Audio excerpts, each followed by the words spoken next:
আসসালামু আলাইকুম বন্ধুরা। বন্ধুরা, আমার আগের ভিডিওতে আমি আপনাদেরকে এই ওয়াটার হায়াসিন্থ সম্পর্কে বলছিলাম। তো ওয়াটার হায়াসিন্থ সম্পর্কে একটা ছোট্ট ইনফরমেশন দিতে চাই। এই যে কচুরিপানা আছে দেখতে পাচ্ছেন, এই কচুরিপানা কিন্তু এখানকার নেটিভ স্পিসিস নয়, ঠিক আছে?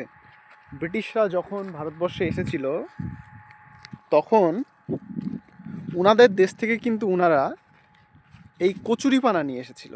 কচুরিপানার ফুল দেখবেন যখন ফোটে না, খুব সুন্দর লাগে দেখতে। তো কচুরিপানা বেসিক্যালি একটা অলংকারমূলক একটা জলজ উদ্ভিদ, ঠিক আছে?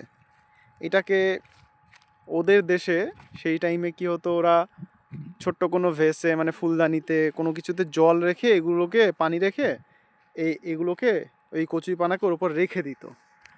কিছুক্ষণ পর যখন তার ফুলগুলো ফুটতো কিছুদিন পর, তো দেখতে খুব সুন্দর লাগতো। তো ওরা ভেবেছিল এটা ওদের দেশের নেটিভ স্পিসিস, ঠিক আছে? তো ওরা ভেবেছিল এই জিনিসটা আমাদের দেশে নিয়ে আসবে, নিয়ে এসে এরকম ওদের আর কি একটু সৌন্দর্য বর্ধক হিসাবে ওরা ব্যবহার করবে জিনিসটাকে।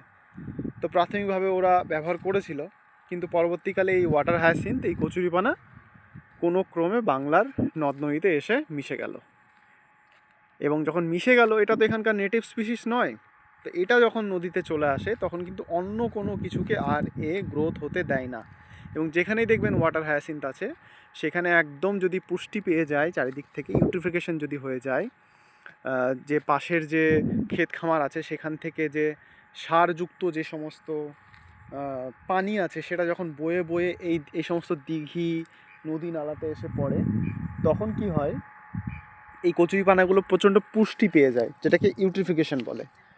তার ফলে কচুরিপানাগুলোর অত্যন্ত বেশিভাবে এগুলো মানে বৃদ্ধি হয়ে যায়। হ্যাঁ, তো তো বেসিক্যালি এটাই হচ্ছে ব্যাপার, যে এটা ব্রিটিশরা এনেছিল সৌন্দর্যবর্ধক হিসাবে। আর এখন বাংলার নদী নালায় এগুলোর প্রাদুর্ভাব হয়ে গেছে, এবং যেখানে হয় সেখানে একদম পুরো পলিউটেড করে দেয় পানিটাকে।